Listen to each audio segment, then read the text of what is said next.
વિદ્યાર્થી મિત્રો, આપણે યુનિટ નંબર 14 જૈવિક અણુના હવે સેશન નંબર 2ની અંદર આપણે દાખલ થઈએ છીએ. હું આપણે થોડીક જ વારમાં આપણે પહેલા જૂના સેશનમાં આપણે શું સ્ટાર્ટ કર્યું હતું કે સૌથી પહેલાં આપણે એની પ્રસ્તાવના બાંધેલી હતી કે કોઈ પણ જે જીવંત સૃષ્ટિ હોય તો એનું એક અગત્યનું લક્ષણ શું છે. તો કે અગત્યના લક્ષણની અંદર આપણે તમને ખબર હોય તો આપણે સમજાતા કે એ સ્વયં વૃદ્ધિ પામે એટલે કે ગ્રોથ કરે, ટકી રહેતું હોય એટલે કે સસ્ટેન થઈ શકે અને પ્રજોક્તિ કરી શકે એટલે કે રિપ્રોડક્શન કરી શકે છે. જો કે આ બધું કરવા માટે એને પાછા નિર્જીવ આપણે અણુઓ કે પરમાણુઓની જરૂર પડતી હોય છે, રાઈટ. એટલે આપણે એની વ્યાખ્યા પણ આપેલી હતી. પછી આપણે એ પણ જોયેલું હતું કે એકચ્યુઅલી આ લેસનની અંદર આમ તમે સમજવા જાઓ તો આપણે કાર્બોહાઈડ્રેટ છે, પ્રોટીન છે, ઉત્સેચકો છે, વિટામિન છે, ન્યુક્લિક એસિડ છે, આવા બધા જૈવિક અણુઓનો અભ્યાસ કરવાનો છે. આ ઉપરાંત પણ લિપિડ છે, એટીપી છે, હોર્મોન્સ છે, આવા ઘણા બધા જૈવિક અણુઓ આપણા જીવંત સૃષ્ટિની અંદર આપણને મળતા જ હોય છે. એમાં આપણે સૌથી પહેલા કાર્બોહાઈડ્રેટ શું છે, એની જૂની વ્યાખ્યા શું હતી, એની મર્યાદાઓ શું હતી, અને પછી આધુનિક જે વ્યાખ્યાઓ શું આવી તે આપણે જોયેલી હતી. આધુનિક વ્યાખ્યા પ્રમાણે આપણને બધાને ખબર જ છે, પ્રકાશ ક્રિયાશીલ હોવું જોઈએ, પોલીહાઇડ્રોક્સી આલ્ડીહાઇડ અથવા પોલીહાઇડ્રોક્સી કીટોન હોવો જોઈએ, અથવા એવા પ્રકારના સંયોજનો કે જેનું જલ વિભાજન કરતા આવા પ્રકારની લાક્ષણિકતા મળે તો એને આપણે શું કહી શકાશે, ખરા કાર્બોહાઈડ્રેટ ફેમિલીમાં આપણે એને ગણી શકાશે. પછી આપણે એનું વર્ગીકરણ કરેલું હતું અને આપણે ખબર હતી કે જે વર્ગીકરણ આપણે કરેલું હતું એનો આધાર એની જલ વિભાજન દરમિયાન જે વર્તણૂક જોવા મળે એના આધારે આપણે મોનોસેકેરાઇડ, પછી ઓલિગોસેકેરાઇડ જેમાં આપણે ડાય, ટ્રાય, ટેટ્રા જોયા હતા અને પોલીસેકેરાઇડ જોયું હતું. એ ઉપરાંત મેં તમને શર્કરા અને અશર્કરાની પણ વાત કરેલી હતી. અને છેલ્લે આપણે જોયું હતું રિડ્યુસિંગ અને નોન રિડ્યુસિંગ એટલે કે રિડક્શન કરતા અને બિન રિડક્શન શર્કરાની થોડીક ચર્ચા આપણે કરેલી હતી. આ આપણે બહુ ઝડપથી આપણે 2 થી 3 મિનિટની અંદર આપણે જે વાત કરવાની હતી એ આપણે જૂના લેક્ચરનું આ એક હાઇલાઇટ્સ મેં તમને આપેલી છે. હવે આપણો જે નવો ટોપિક છે 14.1.2 છે મોનોસેકેરાઇડ. હવે આપણે શું કરીએ છીએ જુઓ, ફરીથી તમે આખું બરાબર સમજી લો. આપણે જૈવિક અણુ પાઠમાં છીએ. એમાં આપણું અત્યારે જે મેઇન ફોલ્ડર છે એ છે કાર્બોહાઈડ્રેટ. એમાં આપણે જ્યારે ક્લિક કરશું તો એમાં 3 પેટા આપણને ફાઇલ મળશે. એક મોનોસેકેરાઇડ, એક ઓલિગોસેકેરાઇડ જેમાં આપણે વધારે પડતી ડાયસેકેરાઇડની વાત કરશું, અને પોલીસેકેરાઇડ. એમાં અત્યારે આપણે મોનોસેકેરાઇડમાં છીએ. એમાં ફરીથી પાછું આપણે ક્લિક કરીએ છીએ તો એ જે મોનોસેકેરાઇડ્સ છે એ કેટલા પ્રકારના હોઈ શકે છે. હું બરાબર ફરીથી પાછું આપણે મોનોસેકેરાઇડ વિશેની પાછી ચર્ચા કરી નાખું છું કે મોનોસેકેરાઇડ સંયોજનો એ સાદામાં સાદા કાર્બોહાઈડ્રેટ સંયોજનો છે કે જેનું જલ વિભાજન કરતા વધુ નાના અણુઓ બની શકતા હોતા નથી. બરાબર છે, એ આપણને મોનોસેકેરાઇડની ખબર જ છે.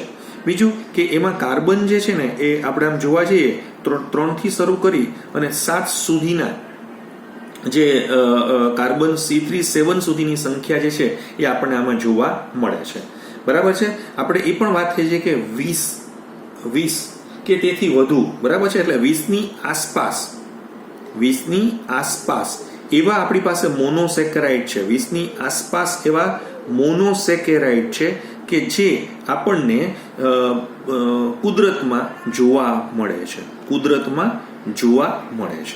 હું આખા વાક્ય નથી લખતો, આપણે થોડો ખ્યાલ આવી જશે કારણ કે થોડું વધારે પડતું ડિસ્ક્રિપ્ટિવ હોવાને કારણે ટ્રાય કરું છું, પણ છતાં તમે સમજી શકશો, રાઈટ.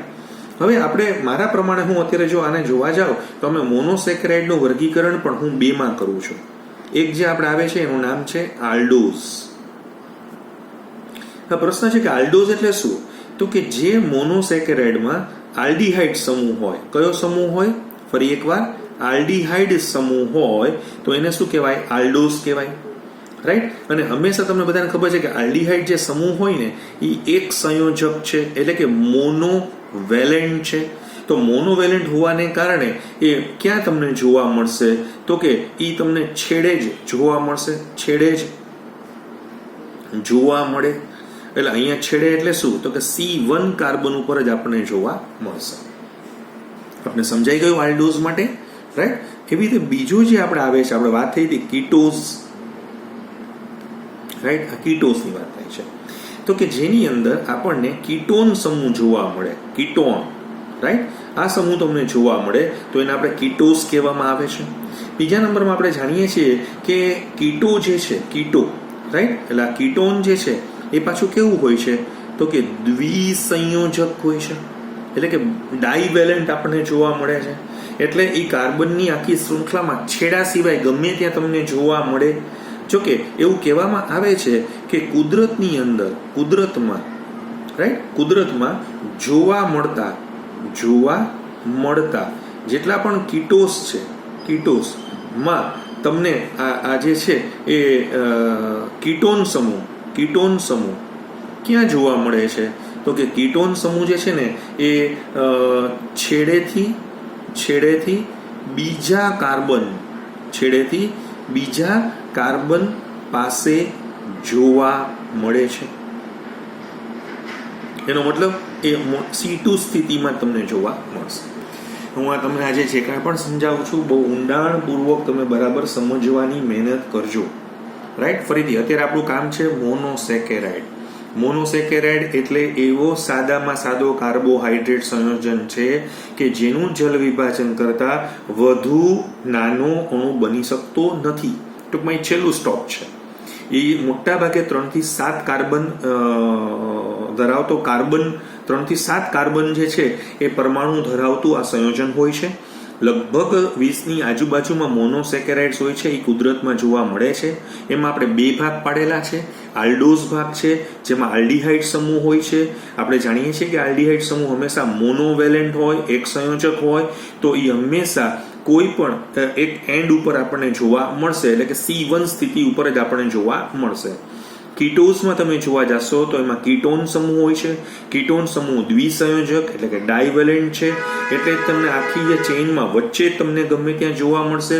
જો કે કુદરતની અંદર જેટલા પણ કીટોઝ આપણને મળે છે એમાં કીટોન જે સમૂહ જે છે એ હંમેશા છેડેથી રહેલા કાર્બનથી બીજા નંબર ઉપર જ એટલે કે C2 સ્વરૂપમાં જ આપણને જોવા મળે છે. આટલું પહેલા આપણને ખબર પડી ગઈ, બરાબર છે? સમજાઈ ગયું આપણને આટલું? ફાઇન. હવે આપણે આગળ વધીએ છીએ. હવે જો મારો તમને એક નવો ક્વેશ્ચન શું છે કે આલ્ડોસ છે અને કીટોસ છે, બરાબર છે? જો ફરીથી આપણી પાસે શું છે તો કે આલ્ડોસ, અને બીજું હવે આપણી પાસે શું છે તો કે કીટોસ. તો આલ્ડોસ અને કીટોસનું એક વર્ગીકરણ, જો પહેલા આપણે મોનોસેકેરાઇડનું વર્ગીકરણ કર્યું આલ્ડોસ કીટોસમાં. હવે આપણે આ આલ્ડોસ અને કીટોસ જે છે ને એનું વર્ગીકરણ કરવું છે પાછું, એનું ક્લાસિફિકેશન. ધીમે ધીમે અંદર ઘૂસીએ છીએ, રાઈટ? શેમાં થાય છે તો કે તમે ટ્રાયોઝમાં કરી શકો છો. ટ્રાયોઝ એટલે એમાં 3 કાર્બન હોય. પછી તમે ટેટ્રોઝમાં કરી શકો છો, એટલે એમાં 4 કાર્બન હોય. પછી તમે એમાં પેન્ટોઝમાં કરી શકો છો કે જેમાં 5 કાર્બન હોય. પછી તમે હેક્ઝોઝમાં કરી શકો છો, રાઈટ, કે જેમાં 6 કાર્બન હોય. પછી તમે હેપ્ટોઝમાં કરી શકો છો કે જેમાં 7 કાર્બન હોય, રાઈટ? તો એનો મતલબ એવો થઈ ગયો કે કાર્બન પરમાણુની જે સંખ્યા આપણે C3 થી C7 જોઈતી એ પ્રમાણે એનું ટ્રાયોસ, ટેટ્રોસ, પેન્ટોસ, હેક્ઝોસ, હેપ્ટોસ, રાઈટ, એની અંદર હેપ્ટોસમાં વર્ગીકરણ કરવામાં આવે છે. બરાબર સમજાઈ ગયું? હવે ઘણા લોકોને એવું થશે સર ટ્રાયોઝ એટલે શું? તો કે જે મોનોસેકેરાઇડની અંદર 3 કાર્બનના તમને પરમાણુઓ જોવા મળે અને એમાં જો પાછો આલ્ડીહાઇડ હોય તો એને આલ્ડો ટ્રાયોસ કહેશું. કીટો હશે તો કીટો ટ્રાયોસ કહેશું. ક્લિયર થયું તમને? બરાબર, રાઈટ? હવે જો હું થોડીક મારા તરફથી આપને એક ચર્ચા સમજાવી રહ્યો છું. જો થોડુંક હું ડિટેલમાં લઈ જાઉં છું આપણને, કારણ કે હવે હું તમને પ્રકાશ ક્રિયાશીલ સમૂહની હું વાત તમને સમજાવવા માંગુ છું. જેમ કે મારે તમને એક શું સમજાવવું છે ખબર છે? આલ્ડો ટ્રાયોઝનું એક એક્ઝામ્પલ આપું છું. શું છે આલ્ડો ટ્રાયોઝ? બરાબર જોજો આલ્ડો ટ્રાયોઝ શું છે. મેં તમને કીધું છે કે એમાં કુલ 3 હોવા જોઈએ, એટલે 1 કાર્બન, 2 કાર્બન અને આ 3 કાર્બન હોવા જોઈએ. પોલીહાઇડ્રોક્સી હોવું જોઈએ, એટલે કે 1 કરતાં વધુ OH હોવો જોઈએ.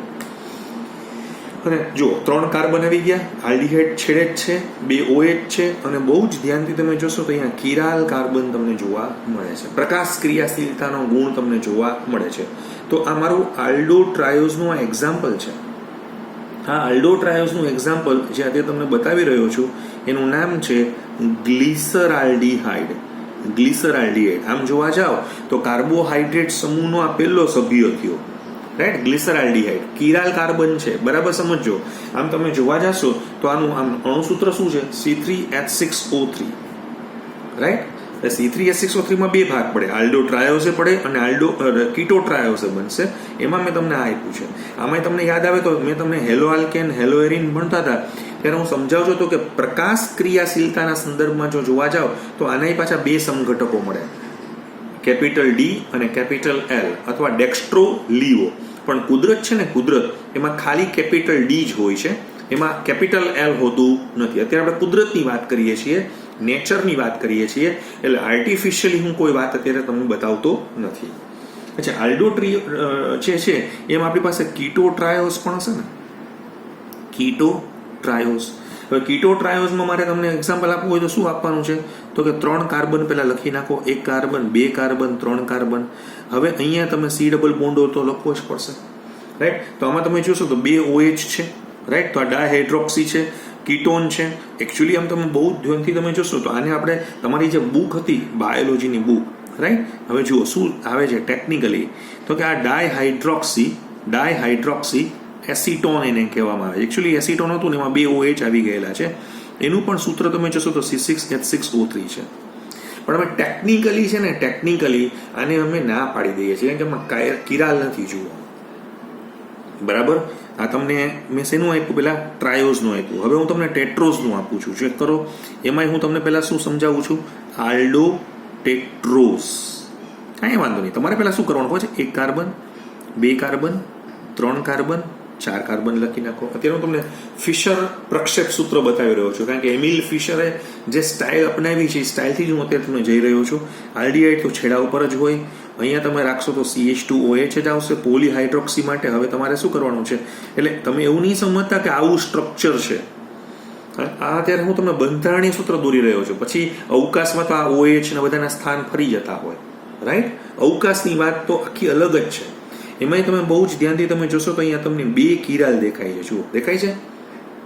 એક વોન્ટોફ નામનો વૈજ્ઞાનિક હતો જેને આપણે વાત કરી હતી કે 2n વિન્યાસ બને, એની એરેન્જમેન્ટ એટલી થાય. કેટલા કિરાલ છે? 2. તો 2 એટલે આલ્ડો ટેટ્રોસનું આ તમે જે ઘર જુઓ છો ને એમાંય તમને કેટલા વ્યક્તિ દેખાશે? તો કે 4 વ્યક્તિ તમને જોવા મળે. પણ મેં તમને કીધું હતું કે એમાંથી પ્રતિબિંબી છે, બરાબર છે. એકનો પ્રતિબિંબી બીજો અને પછી બીજાનો પ્રતિબિંબી આવશે એ પ્રમાણે. પણ કુદરતમાં તો ખાલી 2 જ છે, કેપિટલ ડી જ તમને જોવા મળે છે. અમે તમને આલ્ડો ટેટ્રોસ, જો તમને થોડો વધારે પડતો રસ પડે પણ તમે એની બહુ ચિંતા નહીં કરતા, હું થોડું ઇંગ્લિશમાં પણ લખી નાખું છું કે આમાં આના જે 2 જણા હોય છે ને એનું એક નામ છે, એકનું નામ છે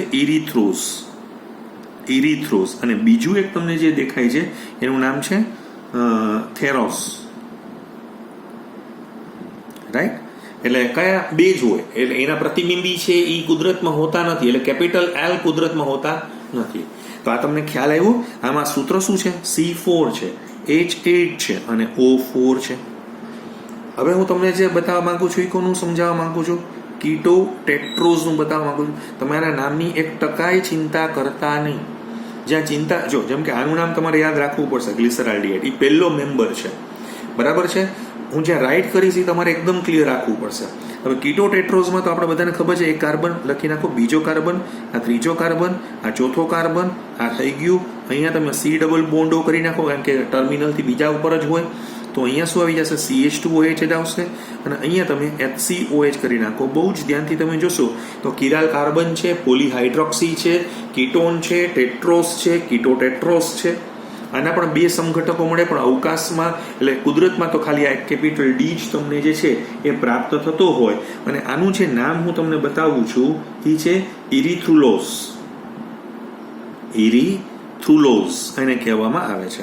હું નામ ઇંગ્લિશમાં એટલા માટે લખું છું કે જેથી તમને પ્રોનાઉન્સિએશનના રેફરન્સમાં ખબર પડે. ગુજરાતીમાં લખીશ તો પછી થોડોક એનો આમ જે એનો ચાર્મ છે ને એ જતો રહેશે, રાઈટ. એટલે C4 છે, આ પણ H8 છે, આ પણ O4 છે. આ તો એનું અણુસૂત્ર છે. આ દોરું છે બંધારણીય સૂત્ર છે. અવકાશી સૂત્ર તો આખી અલગ જ વાત છે. તમે જેમ જેમ ભવિષ્યમાં જે લોકો મેડિકલમાં આગળ વધશે તો એને બધું સ્ટીરિયો આઇસોમર્સની અંદર વધારે એના વર્ક કરવાનું આવશે. ચાલો, હવે મારે તમને સમજાવવું છે. આટલું બધું તો આપણે બધું બુકમાં આમ આપ્યું છે, પણ એવું હું જે અત્યારે કહેવા માંગુ છું એવી રીતે કંઈ સમજાવ્યું નથી. પણ તમને એક્ઝેક્ટલી કોન્સેપ્ટ સમજાવવો છે મારે. આલ્ડો પેન્ટોસ એટલે કેટલા કાર્બન રાખવાના? 1 2 3 4 5. ચાલો, રાખી દીધા 5 5. અહીંયા શું કરી નાખો? પેલા CH, કારણ કે એ તો ટર્મિનલ ઉપર જ હોય. હવે બાકી આ બંધારણના સૂત્ર છે, બરાબર સમજો. હા, એવું કહી શકો છો આ કોક એકનું અવકાશી સૂત્ર પણ છે, પણ અત્યારે તો બંધારણીય સૂત્ર મેં એક આ દોરું છું, રાઈટ. આમાં તમે જુઓ કિરાલ કાર્બન તમને દેખાશે, દેખાય છે 3 હોય એટલે 2�3 એટલે 2 દુ 4 દુ 8, 8માંથી 4 કુદરતમાં છે, 4 કુદરતમાં નથી. આમ તમે જોવા જાઓ તો આ જે છે ને C5 છે, H10 છે, O5 છે, ચેક કરો. હવે આની અંદર જે તમે જોવા જાઓ તો મેં તમને કેટલા કીધા હતા, 4 નામ તો આવવા જ જોઈએ ને.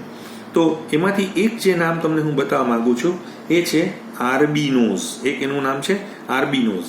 બીજાનું નામ છે ને એ તમે બધા ઓળખો છો, રિબોઝ, રાઈટ, જે આરએનએમાં આપણે યુઝ કરતા હોઈએ છે. પછી એક છે ઝાયલોઝ, એકનું નામ છે ઝાયલોઝ, અને એકનું નામ છે લિક્ઝોઝ, સોરી. આ 4 જણા છે, 1 2 3 4, કુદરતમાં 4 મળે છે. મગજમાં ઉતર્યું તમને? અચ્છા, એવી રીતે અહીંયા કીટો પેન્ટોઝ પણ હશે ને. હવે હું તમને બતાવવા માંગુ છું કીટો પેન્ટોઝ. કીટો પેન્ટોઝ એટલે શું કરવાનું મારે, 1 2 3 4 5 કરી નાખ્યા. ચાલો રેડી. અહીંયા તમે જોશો તો CHO છે, સોરી CH2OH છે. અહીંયા તમે C ડબલ બોન્ડો કરી નાખો. અહીંયા આપણી પાસે HCOH છે, એમ અહીંયા પણ આપણી પાસે HCOH છે. અહીંયા કિરાલ કાર્બન છે, અહીંયા પણ કિરાલ કાર્બન છે, બરાબર છે. એમાં પણ તમે જોશો તો C5H10O5 જ આનું સૂત્ર છે. એ તો બરાબર જ હોય, કારણ કે એ તો અણુ સૂત્ર છે. અણુ સૂત્રમાં તો આલ્ડીહાઇડ કીટોન આ બધાના શું કહેવાય, કેવા સમઘટકો કહેવાય, ક્રિયાશીલ સમૂહ સમઘટકો કહેવાય. હવે આ C5H10O6 છે. તમને જોશો તો અહીંયા 4 હોવા જોઈએ એટલે 2 આવવા જોઈએ ને, કારણ કે 4 છે કુલ, એમાંથી 2 કુદરતમાં છે, 2 કુદરતમાં નથી. 2 કેપિટલ D આવશે તો એ પ્રમાણે આપણે આનું એકનું નામ છે ને રિબ્યુલોસ છે. કદાચ તમે નામ સાંભળ્યું હશે બાયોલોજીના સ્ટુડન્ટે. એક છે રિબ્યુલોસ અને એક જે તમે જોવા જાઓ છો એ છે ઝાયલ્યુલોસ. આ 2 નામ છે. થઈ ગયું? ક્લિયર? એકદમ બરાબર સમજાય છે આપને? બરાબર. અચ્છા, હવે હું તમને જે મેઇન આપણે જેમાં રસ એકચ્યુઅલી છે ને, હવે પ્રશ્ન હમણાં હું એક વસ્તુ પણ તમને સમજાવવા માંગુ છું. ઘણા કે સર આ મોનોસેકેરાઇડની અંદર અમારે ભણવાનું કેટલું આવે? તો કે મોનોસેકેરાઇડ તો બહુ મોટું કુટુંબ છે, 20 જણાનું કુટુંબ છે, પણ એમાંથી તમારે ખાલી 2 જ જણા ઉપર ધ્યાન કેન્દ્રિત કરવાનું છે, બરાબર છે. કોની ઉપર? પેન્ટોઝ અને હેક્ઝોઝમાં. અચ્છા, પેન્ટોઝમાં તમારે ખાલી એક જ ઉપર ધ્યાન કેન્દ્રિત કરવાનું છે, રિબોઝ, અને હેક્ઝોઝમાં તમારે 2 જગ્યા ઉપર ધ્યાન થોડું કેન્દ્રિત કરવું પડશે. અને એટલે હેક્ઝોઝમાં આમ તો તમારે એક ગ્લુકોઝ છે અને એક ફ્રુક્ટોઝ છે, તો એ 2ની ઉપર તમારે ધ્યાન કેન્દ્રિત કરવાનું આવશે. એમાં આપણે અત્યારે આલ્ડોહેક્ઝોઝ બરાબર સમજો. 1 carbon, 2 carbon, 3 carbon, 4 carbon, 5 carbon, 6 carbon. અહીંયા CH2OH કરી નાખ્યું છે, અહીંયા CHO છે. અહીંયા શું છે તમે જુઓ, આ એક HCOH છે, અહીંયા પણ તમે જોશો તો આ એક HCOH છે, અહીંયા પણ તમે જોશો તો આ એક HCOH છે, અહીંયા પણ તમે જોશો તો આ HCOH છે. અહીંયા ચેક કરી લેજો, અહીંયા પણ કિરાલ કાર્બન છે, રાઈટ, બરાબર છે. C6 છે, H12 છે, O6 છે. આમ તમે જોવા જાઓ તો અહીંયા 4 છે ને, તો 2⁴ એટલે 2 દુ 4 દુ 8 દુ 16 જણા મળે. એમાંથી 8 જણા તમને એવા મળશે. એટલે 8 એટલે અહીંયા તમારે કેવું સમજવાનું છે, અહીંયા ખરેખર ફરીથી પાછું બોલું છું, C6H12O6 છે, રાઈટ. હવે એના 8 નામ તમને અહીંયા મળવા જોઈએ, જેમાંથી સપોઝ હું એક ગુજરાતીમાં જ લખું છું, આ ગ્લુકોઝ. બાકી બધા નામ હું થોડાક ફેરવી નાખું છું. મેનોસ નામ જોવાના છે આપણે, પછી હું તમને ટીક કરી દઉં છું હમણાં. એકનું નામ છે ગેલેક્ટોઝ, રાઈટ. એકનું નામ છે ગ્લુકોઝ નહીં, ગ્લુકોઝ. પછી એકનું નામ છે ટેલોઝ. પછી એકનું નામ છે આઇડોઝ. એકનું નામ છે એલોઝ અને એકનું નામ છે આલ્ટ્રોઝ. જો બધા નામ મેં મૂક્યા છે. ગ્લુકોઝ છે, મેનોસ છે, ગેલેક્ટોઝ છે, ગ્લુકોઝ છે, ટેલોઝ છે, આઇડોઝ છે, એલોઝ છે અને એલેટ્રોઝ છે. એમાંથી તમારે વધારે પડતું અહીંયા અને અહીંયા આ 2 જગ્યા ઉપર આપણે ધ્યાન કેન્દ્રિત કરશું. અહીંયા મેં કોની ઉપર કરવાનું છે? રિબોઝ ઉપર કરવાનું છે. એટલે ડેટા ટીક છે કરવાના છે, એટલાને જ આપણે શાંતિથી ભવિષ્યમાં જોવાનો પ્રયત્ન કરશું. હવે આવી રીતે જ અહીંયા તમે જોવા જશો તો તમને અહીંયા પાછું કીટો હેક્ઝોઝ મળશે ને, કીટો હેક્ઝોઝ, રાઈટ, બરાબર. તમે જુઓ કીટો હેક્ઝોઝ આ જ પ્રમાણે આવશે. તો કીટો હેક્ઝોઝમાં મારે કેટલા મૂકવાના? 1 2 3 4 5 અને 6 મૂકી દઉં છું.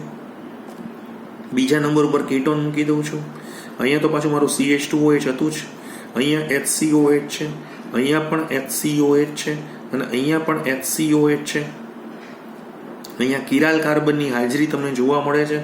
3 મળે છે, એટલે 2 દુ 4 દુ 8, એટલે 4 વત્તા 4, 4 એના પ્રતિબિંબી છે કેપિટલ ડી વાળા અને કેપિટલ એલ વાળા આપણે જોવા જશું તો આની અંદર પણ શું છે તો કે અહીંયા પણ તમે જોવા જશો તો શું છે C6 છે, આ H12 છે, આનું પણ O6 છે. હવે આને નામ તમે જોજો, એકનું નામ છે ફ્રુક્ટોઝ, જે તમે નામ સાંભળો જ છો, ફ્રુક્ટોઝ, રાઈટ. એકનું નામ છે સોર્બોઝ અને એકનું નામ છે ટેગેટોસ, બરાબર છે, એક્સેટ્રા. એટલે હજી એક નામ છે પણ અત્યારે આપણી યાદીમાં નથી આવતું, એટલે એ નેચરમાં બહુ જોઈએ એવી રીતે અવેલેબલ હોતું નથી. તો આપણે સમજાણું હું શું કહેવા માંગુ છું. હજી તમે હેપ્ટોસ તો બતાવ્યા પણ નથી તમને, આલ્ડો હેપ્ટોસ, તો એમાં હજી ઓર તમારા જે છે એ વધતા જશે. કીટો હેપ્ટોસ જે છે તો એની અંદર ખૂબ જ વધતા જશે, એટલે એમાં આપણે અત્યારે ધ્યાન કેન્દ્રિત નથી કરતા. હવે તમે જુઓ કેટલા ટીક માર્ક આપણે કર્યા છે. જુઓ, એક ફ્રુક્ટોઝ ખાવું જોઈએ, એક ગ્લુકોઝ, એક ગેલેક્ટોઝ, એક રિબોઝ અને ઉપર ગ્લિસરાલ્ડિહાઇડ. આટલું તમને ખ્યાલ હોવું જોઈએ. ઘણા કે સર એમાં કંઈક ડિસ્કાઉન્ટ આપો ને અમને.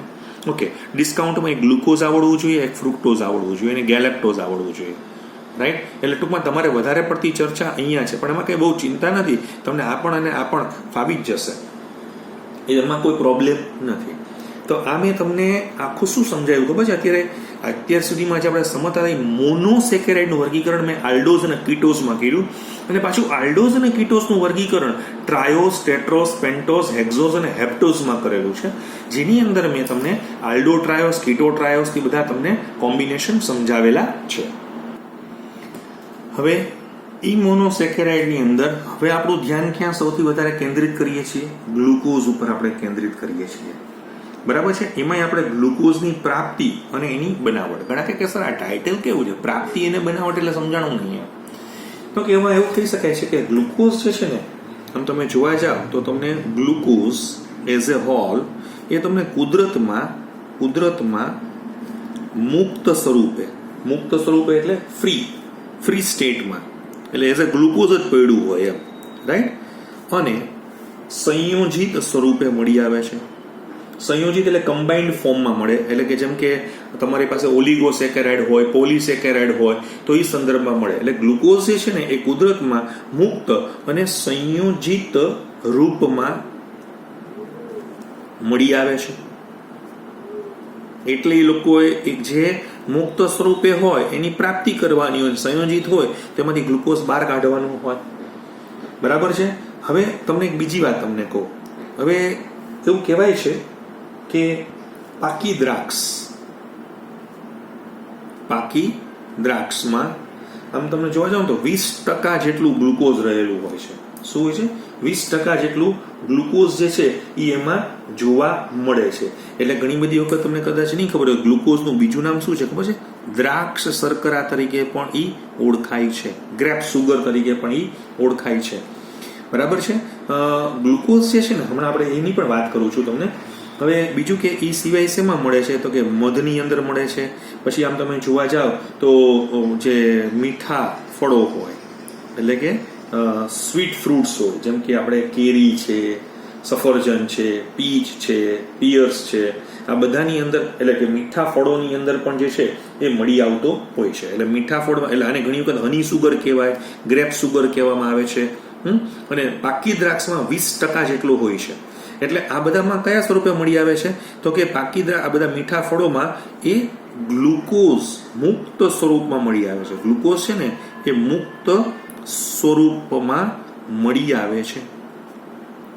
ચાલો, આટલું પેલા ક્લિયર થઈ ગયું હવે તમને? ચાલો, હજી હવે આપણે આગળ વધીએ. અચ્છા, આનું એક બીજું નામ છે ને, આનું નામ છે ડેક્સ્ટ્રોઝ પણ બોલવામાં આવે છે. અને શું કહેવામાં આવે છે? ડેક્સ્ટ્રોઝ. કેમ? તો કે આ પ્રકાશ ક્રિયાશીલ છે, અને પોલેરીમીટરમાં મૂક્યું ને તો આખું પરિભ્રમણ આપણે જમણેરી કોણાવર્તન હતું, એટલે કે ડેક્સ્ટ્રો બાજુ હતું, એટલે એનું નામ ડેક્સ્ટ્રોઝ તરીકે પણ ઓળખવામાં આવે છે. હા, તો પતી ગયું આપણું એક કામ. હવે મારે તમને એ સમજાવવું છે કે બનાવટ કેવી રીતે કરવી.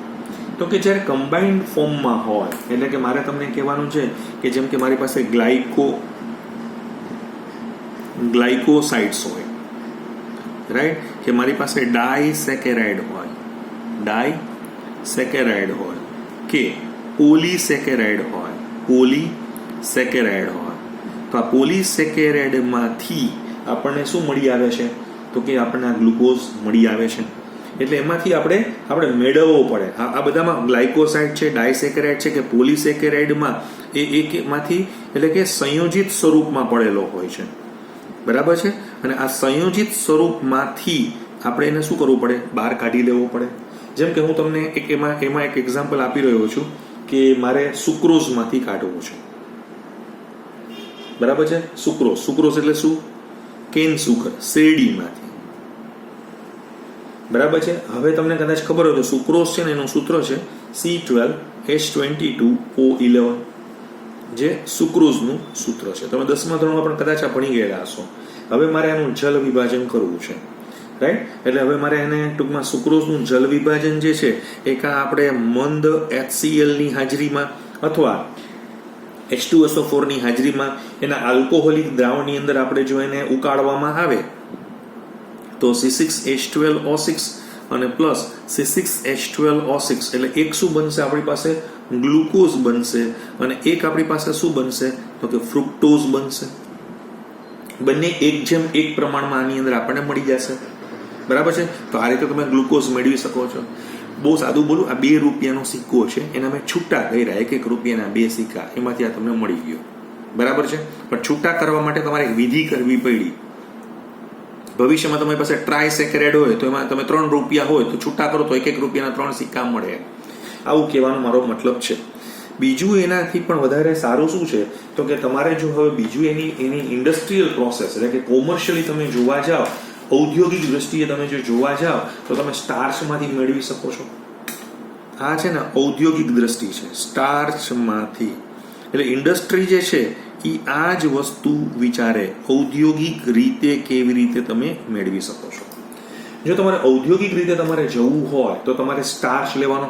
સ્ટાર્ચ જે છે ને એનું સૂત્ર છે C6H10O5 ના N અણુઓ હોય. કેટલા હોય? N અણુઓ હોય. એનું તમારે શું કરવાનું છે? જલ વિભાજન કરવાનું છે. કોની હાજરીમાં આપણે જલ વિભાજન કરવાનું છે? તો કે તમે મંદ H2SO4 એટલે કે એસિડિક માધ્યમમાં તમે એનું જલ વિભાજન કરો. અંદાજિત તમારે 120 ડિગ્રી સેન્ટીગ્રેડ તાપમાને અને 2 થી 3 વાતાવરણ દબાણે તમારે એને ગરમ કરવાના આવશે. કેમ? તો કે આમાં તમારે બહુ મોટા છે. તમે સમજા, અહીંયા N એટલે શું છે તમને જસ્ટ સમજાવી દઉં. તમને અહીંયા N જે છે ને એ એવું કહી શકાય ખરા કે કેટલો હશે કહું તમને, આની આજુબાજુમાં તમારો N આવતો હશે અહીંયા બહુ મોટા એકમોની અંદર N જે છે એ જોવા મળતો હોય છે. કીટોસ જે તમે પોલિસેકેરાઇડ્સ તમે જોવા જતા હો તો ત્યાં 100 થી 3000 જેટલા N હોય. આજે આ N ની સંખ્યા કેટલી હોય ખબર છે? 100 થી માંડીને 3000 જેટલી હોય. એટલે તમારે 3000 રૂપિયા છે એના તમે 1 રૂપિયાના સિક્કા કરો છો, 100 રૂપિયા છે તો એના 1 રૂપિયાના સિક્કા કરો છો. એવી વાત હું અહીંયા તમને સમજાવવા માંગુ છું. જ્યારે તમે આ પ્રક્રિયા કરશો તો તમને અહીંયા બહુ જ મોટા પ્રમાણમાં શું તમને પ્રાપ્ત થશે? તો કે ગ્લુકોઝ પ્રાપ્ત થશે. સમજાણું તમને બરાબર?